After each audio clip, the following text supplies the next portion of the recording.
நேற்று இரவில் இருந்து இப்போ வரைக்கும் சென்னை அதன் சுற்றுப்பகுதி எல்லா இடத்துலையுமே மழை மிகப்பெரிய அளவில் வெளுத்து வாங்கிக்கிட்டு இருக்கு. இதனால் மீண்டும் மிகப்பெரிய அளவில் சென்னைக்கு பாதிப்பு ஏற்படுமோ அப்படின்னு மக்கள் எல்லாருமே அச்சப்படக்கூடிய அளவுக்கு தான் தற்போது புயல் சென்னையை வெளுத்து வாங்கிக்கிட்டு இருக்கு.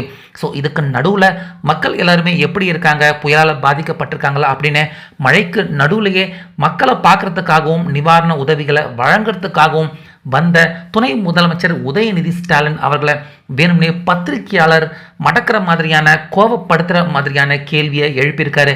ஸோ அந்த இடத்துல துணை முதல்வர் உதயநிதி ஸ்டாலின் அவர்கள் கொஞ்சம் அவருடைய கண்ட்ரோலை இழந்து உணர்ச்சி வசப்பட்டு அந்த பத்திரிகையாளரை திட்டுற மாதிரியான ஒரு சில வார்த்தைகளை கோபப்பட்டு ஸோ துணை முதலமைச்சராக இருக்கிற உதயநிதி அவர்கள் கொஞ்சம் அவருக்கு கண்ட்ரோல் தேவை, இந்த மாதிரி அவசரப்பட்டு அவர் வார்த்தைகளை விடக்கூடாது அப்படின்னு அவருடைய இந்த பேச்சுக்கு பலரும் பார்த்தீங்கன்னா கொஞ்சம் கோபம் அடைஞ்ச கண்டனங்களையும் சொல்லிக்கிட்டே இருக்காங்க. ஸோ அப்படி நம்ம துணை முதல்வர் அவர் என்ன பேசியிருக்காரு அப்படிங்கிறத நீங்களே பாருங்க. நிவாரண பணிகள் முழுமையான நடக்கலைங்கிற மாதிரி இப்ப என்ன பண்ணிட்டு இருக்கோம். ஊர் சுத்தி பார்க்க வந்திருக்கேன். அரசு சொல்றது இல்ல. இப்ப நான் என்ன பண்ணிட்டு இருக்கேன். நிவாரண பணிகள் முழுமையான நடக்கலைங்கிற மாதிரி இப்ப என்ன பண்ணிட்டு இருக்கோம். ஊர் சுத்தி பார்க்க வந்திருக்கேன். அரசு சொல்றது இல்ல. இப்ப நான் என்ன பண்ணிட்டு இருக்கேன்.